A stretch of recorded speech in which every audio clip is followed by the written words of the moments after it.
ஹல்லேலூயா. ஆண்டவராகிய இயேசு கிறிஸ்துவின் இனிய நாமத்தில் நான் உங்களை வாழ்த்துகிறேன்.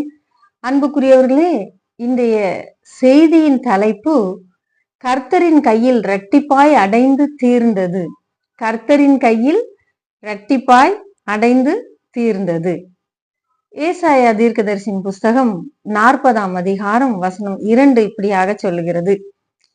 எருசலேமுடன் பட்சமாய் பேசி அதன் போர் முடிந்ததென்றும் அதன் அக்கிரமம் நிவிர்த்தி ஆயிற்று என்றும் அது தன் சகல பாவங்களின் நிமித்தமும் கர்த்தரின் கையில் இரட்டிப்பாய் தீர்ந்தது என்றும் அதற்கு கூறுங்கள்.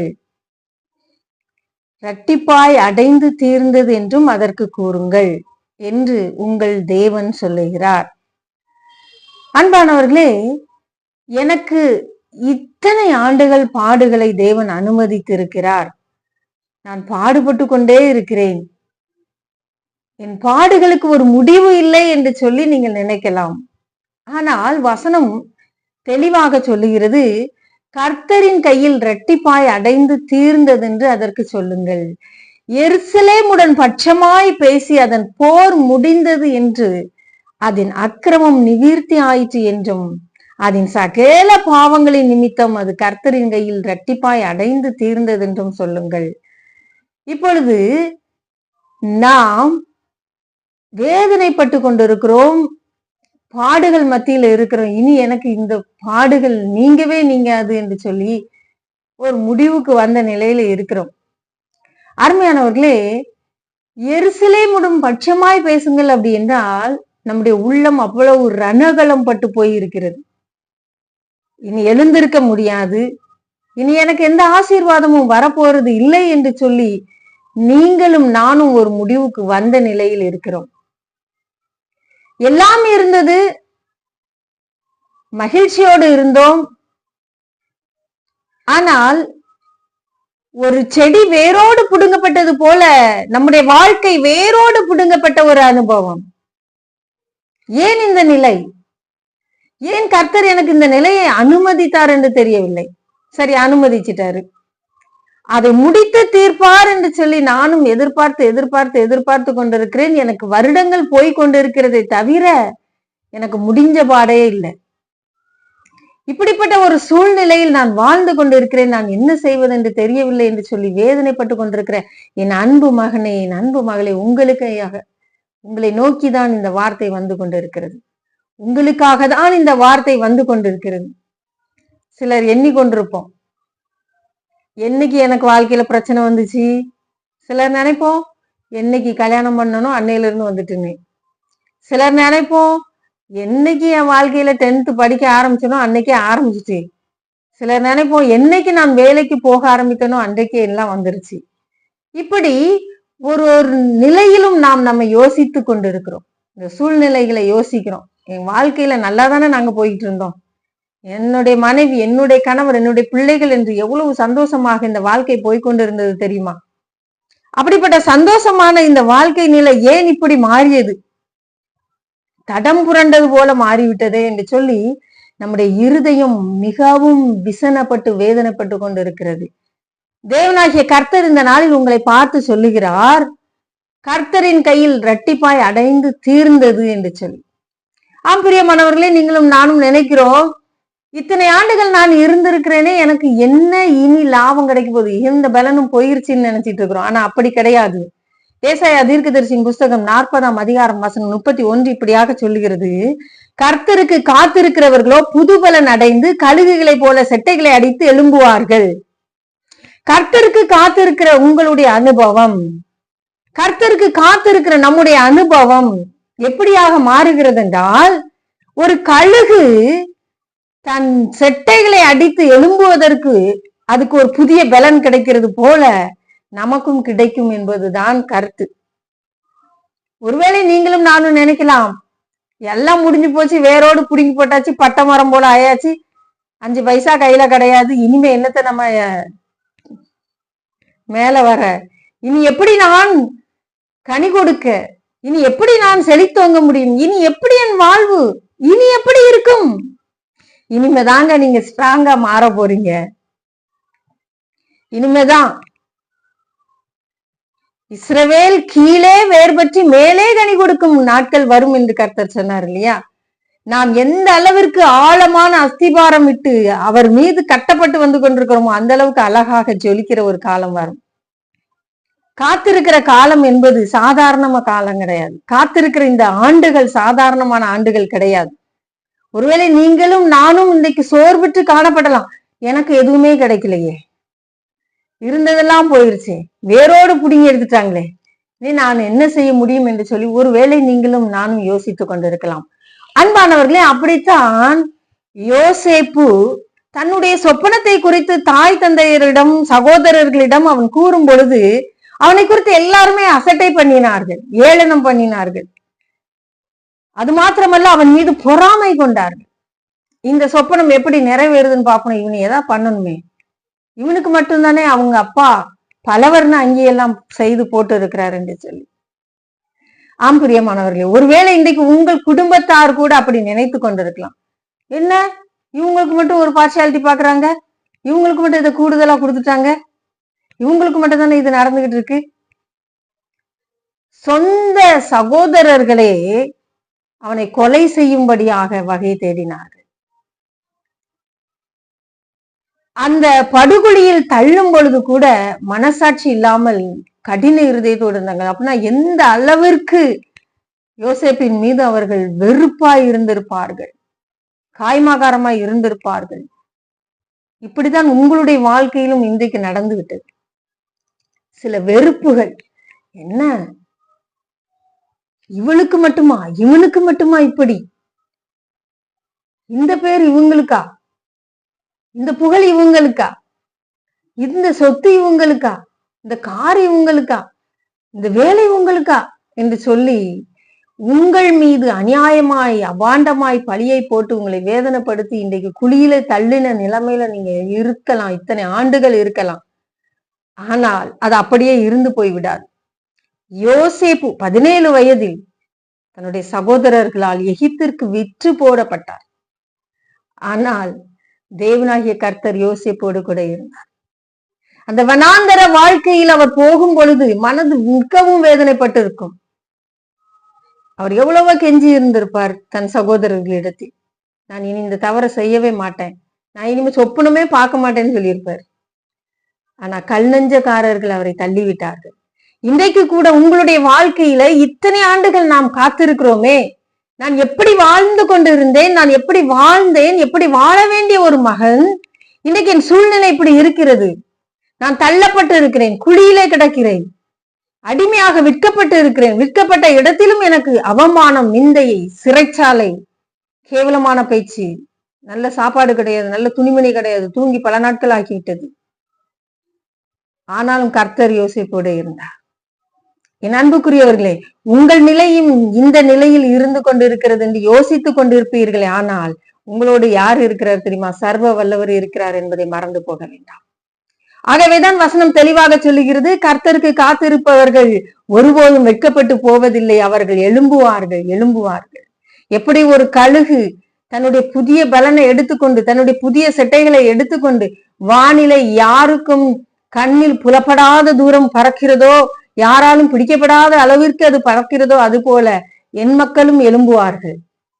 என்னை நம்பி இருக்கிறவர்கள், என்னை நாடி இருக்கிறவர்கள், இத்தனை ஆண்டுகள் எனக்காக காத்திருக்கிறவர்கள். ஆகவேதான் எல்லாரும் வெட்கப்பட்டு போனாலும் கர்த்தருக்கு காத்திருக்கிறவர்கள் வெட்கப்பட்டு போவதில்லை என்று சொல்லப்பட்டு இருக்கிறது. இளைஞர்கள் கூட ஓட முடியாமல் நடக்க முடியாமல் சோர்ந்து போவார்களாம். ஆனா நீங்க வயதானாலும் உங்களால் எல்லாவற்றையும் செய்யக்கூடிய அளவிற்கு நீங்கள் உங்களை பலப்படுத்தி இருக்கிறீர்கள் என்பதை மறந்து போக வேண்டாம். இந்த யோசேப்பு பார்வன் முன்பாக நிறுத்தும் பொழுது வயது 30. அவர் சொல்லுகிறார், இந்த சிங்காசனத்தில் நான் பேருக்குத்தான் ராஜாவாக இருக்கிறேன், எல்லாவற்றையும் உன்னிடத்தில் ஒப்படைக்கிறேன், என்னுடைய முத்திரை மோதிரத்தை நீ போட்டுக்கொள். அன்பானவர்களே, உங்களுக்கும் அந்த மாதிரியான ஒரு உயர்வு வரும். யோசேப்பு சாதாரணமாக அந்த நிலைக்கு வந்து விடவில்லை, பொறுமையோடு காத்திருந்தார், பொறுமையோடு காத்திருந்தார். இன்றைக்கு நாம் எப்படி இருக்கிறோம்? பொறுமையோடு காத்திருக்கிறோமா? அப்படியானால் கர்த்தர் உங்களை புதிய பலன் எடுக்க கர்த்தர் கிருபை செய்ய போகிறார். முந்தின ரசத்தை காட்டிலும் பிந்தின ரசம் அதிக சுவை உள்ளதா இருந்தது என்று எழுதப்பட்டு இருக்கிறது. ஆகவே உங்களுடைய வாழ்க்கையில் தேவனுக்காக காத்திருந்த இத்தனை ஆண்டுகளும் உங்களுக்கு பலன், அந்த பலத்தை கொண்டு நீங்கள் எழும்ப போகிறீர்கள். ஓடினாலும் இளைப்படையார்கள், நடந்தாலும் சோர்வடையார்கள் என்று சொன்ன வார்த்தை சாதாரண வார்த்தை அல்ல. ஒரு நாளும் உங்களுக்கு சோர்வு வர போறதில்லை. உங்களுடைய வார்த்தையில வல்லமை உண்டு, உங்களுடைய வார்த்தையில அதிகாரம் உண்டு, உங்களுடைய வார்த்தையில பரிசுத்தம் உண்டு, உங்களுடைய வார்த்தையில ரட்சிப்பு உண்டு.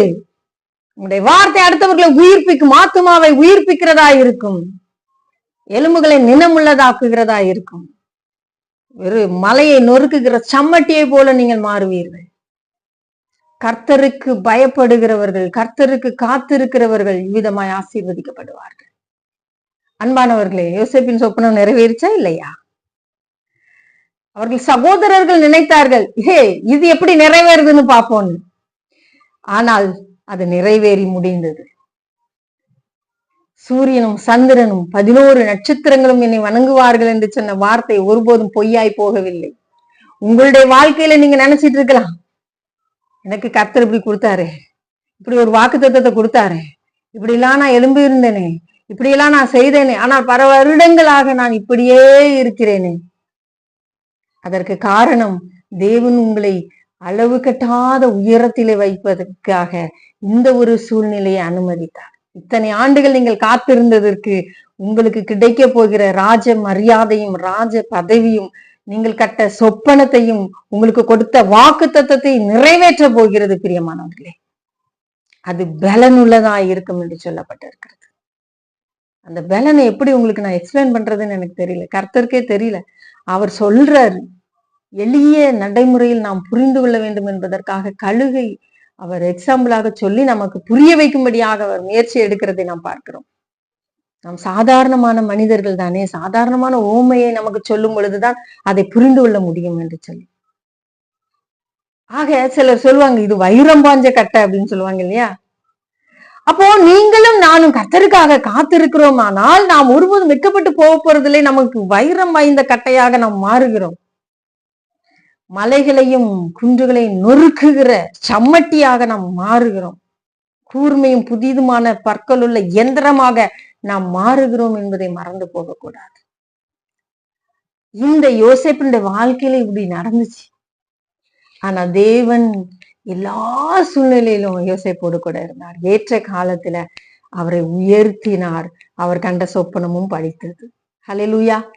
ஒருவேளை நீங்க நானும் இன்னைக்கு நினைச்சிட்டு இருக்கலாம், ஏ அப்பா, இவங்க என்ன ஆட்டம் போட்டாங்க, இவங்களுக்கு என்னெல்லாம் கிடைச்சிச்சு, இப்ப பாரு ஒண்ணுமே இல்லாம மொட்டையா உட்கார்ந்துட்டு இருக்கிறாங்கன்னு சொல்லி ஏளனம் பண்ணுகிறவர்கள் மத்தியில நாம் வாழ்ந்துட்டு இருக்கிறோமே. பொறுமையோடு இன்றைக்கும் கூட கர்த்தருக்காக காத்துட்டு இருக்கிறோமே. அப்ப கர்த்தர் விட்டுருவாரா? விடவே மாட்டார். தூக்கி நிறுத்துகிற தேவன் அவர். உங்களையும் என்னையும் தூக்கி நிறுத்துகிற தேவன். கண்மலையிலவே நிறுத்துவார் அவர். அவர் என் கால்களை மான் கால்களை போல ஆக்கி உயரமான ஸ்தலங்களில் என்னை நடக்க பண்ணுவார் என்று சொல்லப்பட்டிருக்கிறது. ஆகவே நீங்களும் நானும் இன்றைக்கு கர்த்தருக்காக காத்திருக்கிறோமே, ஒருபோதும் சோர்ந்து போகக்கூடாது. இது உங்களுக்கான நேரம். இனி நீங்கள் அழுது கொண்டிருக்க போறதில்லை, இனி நீங்கள் சிறுமைப்பட்டு கொண்டு போறதுக்கு இருக்கிறது இல்லை. ஏன்னா வசனம் தெளிவாக சொல்லிவிட்டது. ரெண்டத்தனையாய் அனுபவிச்சு முடிச்சாச்சு கர்த்தருடைய கையில. எருசலேம் இடத்தில் பட்சமாய் பேசுங்கள், அதன் அக்கிரமம் நிவிர்த்தி ஆயிற்று, அதன் பாவம் முடிந்து போயிற்று. அது இப்போ எழுந்திருக்க போகுது, எனக்காக ஊழியம் செய்ய போகிறது. அல்லேலூயா. மோசேயை எடுத்துக்கொள்ளுங்க. மோசேனுடைய வாழ்க்கையில் முதல் 40 வருடம் அவருக்கு ராஜ மரியாதை தான். பார்வோனுடைய குமாரத்தியை அவருக்கு புத்திர சுகாதாரம் கொடுத்து அரண்மனையிலே சகல சாஸ்திரங்களிலும் கற்பிக்கப்பட்டு வாக்கிலும் செயலிலும் வல்லவனானான் என்று சொல்லி அப்போஸ்தலர் 7:22 சொல்லப்பட்டு இருக்கிறது. அன்பானவர்களே, இந்த யோசேப்பை குறித்தும் அப்போஸ்தலர் 7:9 முதல் 15 வரைக்கும் சொல்லப்பட்டிருக்கிறது. அதே போல இந்த மோசேயை குறித்தும் அப்போஸ்தலர் 7:22 அருமையாய் சொல்லப்பட்டிருக்கிறது. சகல சாஸ்திரங்களிலும் கற்பிக்கப்பட்டு வாக்கிலும் செயலிலும் வல்லவனானான். என்ன நடந்தது? அவன் மூலமாக, மோசேயின் மூலமாக அவர் நினைத்தார், என் மூலமாக கர்த்தர் பெரிய ரட்சிப்பை இஸ்ரவேல் ஜனங்களுக்கு கொண்டு வர போகிறார், கர்த்தருடைய ஜனங்களை மீட்டெடுக்க போகிறார் என்று சொல்லி அவர் இதுக்காகவே என்னை கர்த்தர் அரண்மனையில் வளர்க்க வைத்திருக்கிறார் என்பதை அறிந்து தன்னுடைய 40வது வயதில தன்னுடைய சகோதரர்கள் எப்படி இருக்கிறார்கள் என்று பார்க்கும்படியாக புறப்பட்டு வந்து அவர் எல்லா காரியத்தையும் செய்வதை நாம் பார்க்கிறோம். அப்படி செய்து கொண்டிருக்கும் பொழுதுதான் ஒருவன் கேட்கிறான், எங்கள் மீது அதிகாரியாகவும் நியாயாதிபதியாகவும் உண்மை நியமித்தது யார்? நீ ஓ வேலைய பார்த்துட்டு போயா, உனக்கு அதிகாரம் கொடுத்தது யாரு? எங்களை காப்பாத்துறதுக்கு என்று சொல்லி அந்த ஜனங்கள் எவ்வளவு முட்டாள்தனமான ஒரு கேள்வியை கேட்டார்கள் பாத்தீங்களா? அவர் அவ்வளவு பாடுபட்டு இந்த மக்களை எப்படியாவது விடுதலையாக்கணுமே, இவங்களை இந்த அடிமைத்தனத்தில் இருந்து நாம் விடுதலையாக்கி கொண்டு வர வேண்டுமே என்று சொல்லி அவர் யோசித்து தன்னுடைய சகோதரர்களுக்கு உதவி செய்கிறோம் என்று நினைத்துக் கொண்டிருந்தார். என்ன நடந்தது? இறுதியாக அவர் கொலை செய்தது பார்வோனுக்கு அறிவிக்கப்பட்டது. ஆகவே அவர் என்ன நினைத்தார்? இவனை கொலை செய்ய வேண்டும், மோசேயை கொலை செய்ய வேண்டும் என்று சொல்லி முழுவதுமாக அவர் யோசிக்க ஆரம்பித்து விட்டார். எப்படியாவது மோசேயை கொலை செய்து விட வேண்டும் என்று சொல்லி. அன்பானவர்களே, இவருக்கு மறுபடியும் வனாந்தர ஒரு வாழ்க்கை. நாம் நம்முடைய செயல்களை யோசித்து பார்க்க வேண்டும். நாம் நன்றாக இருக்கிறோம், அரண்மனையில் வளர்க்கப்பட்டது போல வளர்க்கப்பட்டோம். ஆனால் இடையில் நமக்கு ஏன் இந்த வனாந்திர வாழ்க்கை என்பதை நாம் மறந்து போகவே கூடாது பிரியமானவர்களே. இந்த மோசேக்கும் அப்படிப்பட்ட ஒரு வனாந்திர வாழ்க்கையை கர்த்தர் அனுமதித்திருந்தார். 40 ஆண்டுகள் அவர் வனாந்திரத்திலே அலைந்து திரிந்து கொண்டிருக்கிறார். அப்பொழுதுதான் இயேசு அதை யோசிக்கிறார். கர்த்தர் பார்த்து அந்த முட்செடியின் மீது காட்சி அளிக்கிறார். அவர் அந்த காட்சியை பார்க்கும் பொழுது, நான் பக்கத்திலே போய் பார்ப்பேன், பேசுவேன் என்று சொல்லி போகிறார். நான் மறுபடியுமாக உன்னை பார்வோனிடத்திற்கு அனுப்புவேன். இவருக்கு கதி கலங்கிட்டு, அங்க ஏற்கனவே உன்னை யாரையா அதிகாரியா வச்சான்னு சொல்லி கேட்டு என்னை அனுப்பிட்டாங்க, மறுபடியும் அங்க போன்னு சொல்றீங்களே என்று சொன்னார். நான் திக்குவாயும் மந்த நாவுமாய் உள்ளவன் என்று சொன்னார். அன்பானவர்களே, உங்கள் சுயத்தினாலே இதையெல்லாம் சாதித்து விடலாம் என்று சொல்லி அநேக காரியங்களை நாம் கர்த்தருக்காக செய்தோமே, கர்த்தர் அதிலே பிரியப்படவில்லை. அவர் சொன்னார், உன் கையில் இருப்பது என்ன? என் கையில ஒரே ஒரு கோலுதையா இருக்கு, அது போதும், அதை எடுத்துக்கிட்டு போ.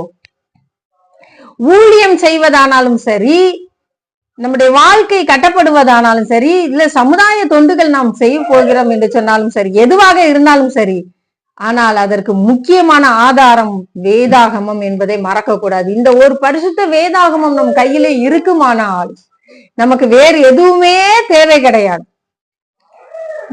நம்முடைய சுய புத்தியிலே நாம் சார்ந்து விடக்கூடாது.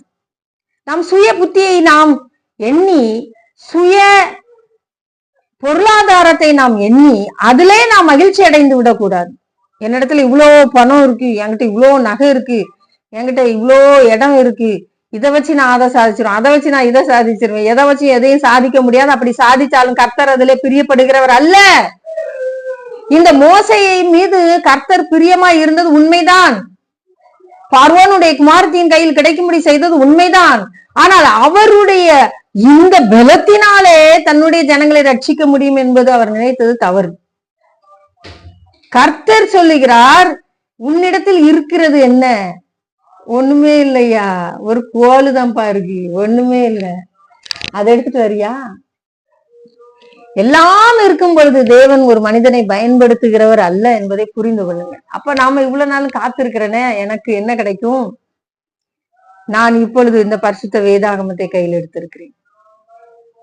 அப்பொழுதும் பரிசுத்த வேதாகமத்தை தானே நான் எடுத்திருந்தேன். ஏன் எனக்கு அப்போ வேரோடு பிடுங்கப்பட்ட அனுபவம்? ஏன் இந்த வனாந்தர வாழ்க்கை என்று சொல்லி மோசே அவர்களும் யோசித்து இருக்கலாம். மாபெரும் தீர்க்கதரிசி, கர்த்தரை முகமுகமாய் தரிசித்தவர் இல்லையா? பிற்பாடு கர்த்தர் மோசேயை எவ்வளவு அழகாக பயன்படுத்தினார் தெரியுமா? ஆகவே அந்த 40 ஆண்டுகள் தன்னை திடப்படுத்துவதற்கும் கர்த்தருக்குள் தன்னை பலப்படுத்துவதற்கும் அவர் எடுத்துக்கொண்டது பார்வோன் மரிக்கும் வரைக்கும். அன்பானவர்களே, உங்களுடைய என்னுடைய வாழ்க்கையிலும் கூட இன்றைக்கு தேவனாகிய கர்த்தர் என்ன சொல்ல விரும்புகிறார் என்றால், நீங்களும் நானும் இவ்வளவு ஒரு அற்புதமான ஒரு காரியத்தை செய்து கொண்டிருக்கிறோம் கர்த்தருக்காக. நன்றி, சோத்திரம், அல்லேலூயா. எல்லாவற்றையும் நான் இழந்து விட்டேன். என்னுடைய ஊழியத்தை இழந்து விட்டேன், இந்த குடும்பத்தை இழந்துட்டேன், இந்த சொத்தை நான் இழந்துட்டேன், என்னுடைய படிப்பை இழந்துட்டேன், என்னுடைய மரியாதையை இழந்துட்டேன், எல்லாத்தையும் நான் இழந்துட்டேன். இப்போதைக்கு எங்க இருக்கிறேன் தெரியுமா? வனாந்திரமான ஒரு இடத்துல இருப்பது போல நான் இருக்கிறேன், ஒளிந்து இருக்கிறேன். இனி நீ வர வேண்டும் என்று கர்த்தர் கூப்பிடுகிறார். இது உங்களுக்கான நேரம். நீங்கள் எழுந்திருக்க போகிறீர்கள். நீங்கள் அமிழ்ந்து போவதில்லை. கர்த்தருக்கு காத்திருக்கிறவர்கள் ஒரு நாள் அமிழ்ந்து போயிட்டாங்கன்னு எங்கேயாவது இருக்கா? கர்த்தருக்கு காத்திருக்கிறவர்கள் வெட்கப்பட்டு போயிட்டாங்கன்னு எங்கேயாவது இருக்கா? கர்த்தருக்கு காத்திருக்கிறவர்கள் பேர் இல்லாம போயிட்டாங்கன்னு எங்கேயாவது இருக்கா? கர்த்தரை நம்பி நன்மை செய் என்று சொல்லிதான் இருக்கிறதே தவிர ஒருபோதும் கர்த்தருக்கு காத்திருக்கிறவர்கள் வெட்கப்பட்டு போனார்கள் என்று எழுதப்படவில்லை. ஆகவே இனி வரும் பகுதி, இனி இருக்கிற அந்த 40 ஆண்டுகள் மோசே கர்த்தரோடு இணைந்து, கர்த்தரோடு பேசி, கர்த்தரோடு முகமுகமாய் தன்னை காண்பித்து அவரோடு இருந்த அந்த நாட்கள், அதுதான் மிகவும் அற்புதமான நாட்கள். அன்பானவர்களே, உங்களுக்கும் எனக்கும் கூட அந்த பாக்கியத்தை கர்த்தர் கொடுக்க போகிறார். கொடுக்கிறார். ஏன் தெரியுமா? இத்தனை ஆண்டுகள் பொறுமையாக காத்திருந்தீங்க இல்லையா? அப்ப இத்தனை ஆண்டுகள் பொறுமையாக காத்திருந்த உங்களுக்கும் எனக்கும் அவர்கள் நம்மள சும்மா விட்டுருவாரா? விடவே மாட்டார். உங்களை கொண்டு பெரிய காரியத்தை கர்த்தர் செய்ய ஆயத்தமாக இருக்கிறார். எப்படி மோசே என்னும் தீர்க்கதரிசியை கொண்டு பெரிய காரியத்தை செய்தாரோ, தன்னுடைய ஜனங்களை ரட்சித்து கொண்டு வந்தாரோ, அது போல மறுபடியும் நீங்கள் எழும்புவீர்கள் என்று நான் சொல்லிக் கொண்டிருக்கிறேன். சாதாரணமாக நீங்கள் எழும்ப போறதில்லை. உங்களை யாராலையும் மட்டுப்படுத்தவே முடியாது. செங்கடலால மட்டுப்படுத்த முடிஞ்சுச்சா?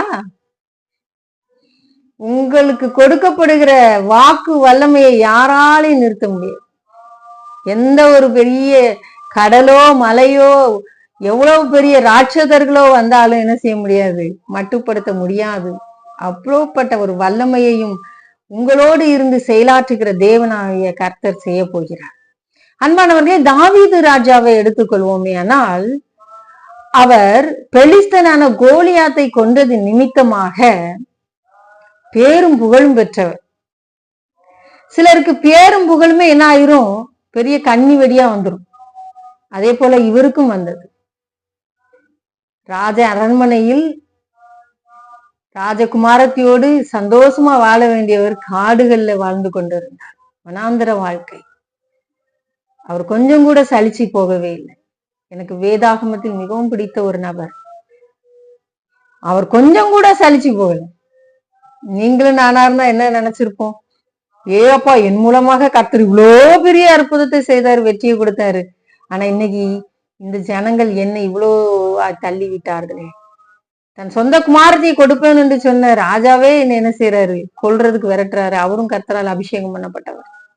இன்னைக்கு ஒருவேளை ஊழியர்காரர்களுக்குள்ளேயே அநேக பிரச்சனைகள், போராட்டங்கள், ஒருத்தருக்கு ஒருத்தர் பொறாமைகள், அவங்களே இவங்கள அவமானப்படுத்தி பேசுறதும் நிந்தைக்குள்ளா தள்ளுறதுமா நடந்து கொண்டு இருக்கிறது.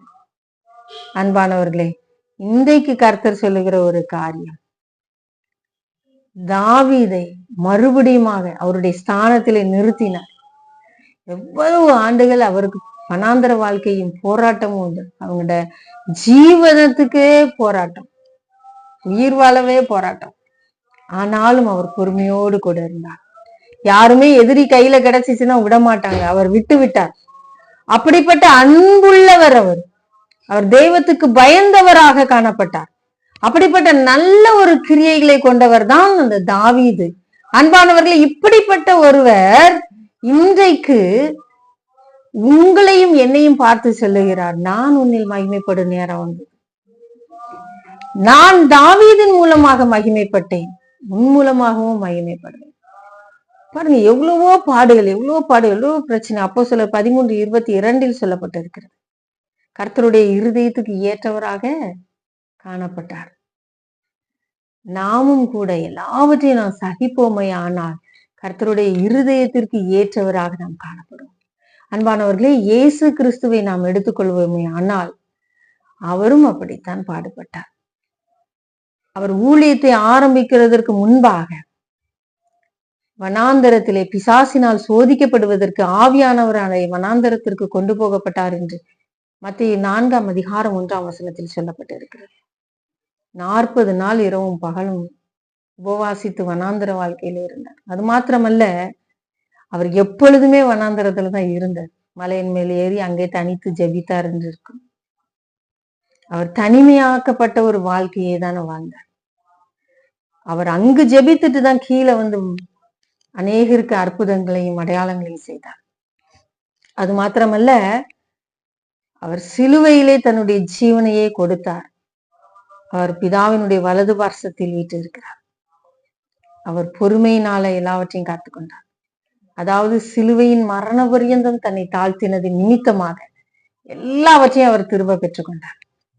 அன்புக்குரியவர்களே, இன்றைக்கு நீங்களும் நானும் என்ன செய்து கொண்டிருக்கிறோம்? கர்த்தருடைய கரத்துல ஒப்பு கொடுப்போமா? என்ன ஆண்டவர் பலப்படுத்தி இருக்கிறார். நான் இனி எழுந்திருக்க போறேன், புது மனுஷியா, புது மனுஷனா, புதிய பலத்தோடு. முந்தினதை காட்டிலும் பிந்தினது அதிக சுயலதா இருந்து சொன்னது போல என்னுடைய வாழ்க்கை மாறப்போகிறது.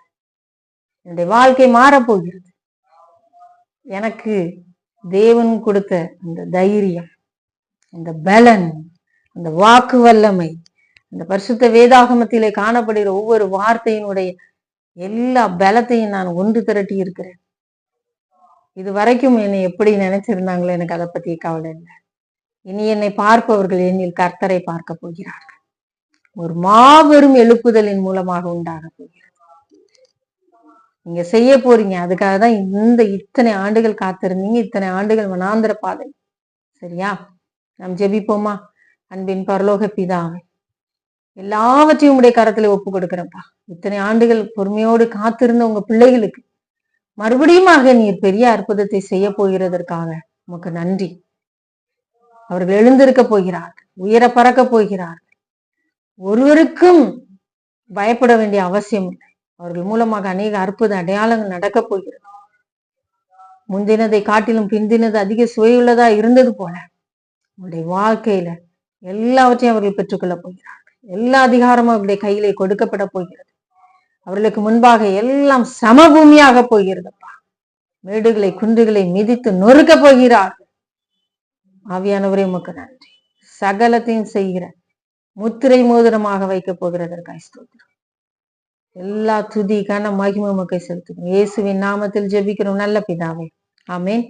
தொடர்ந்து உங்களுக்காக நான் ஜெபிக்க ஆயத்தமாக இருக்கிறேன். திரையில் காண்கிற இந்த நம்பருக்கு நீங்க போன் பண்ணீங்கன்னா நிச்சயமாக என்னோட தொடர்பு கொண்டு பேச முடியும். நாம் இணைந்து ஜெபித்து தேவனுடைய ஆசீர்வாதத்தை பெற்றுக்கொள்வோம். ஆமேன். அல்லேலூயா.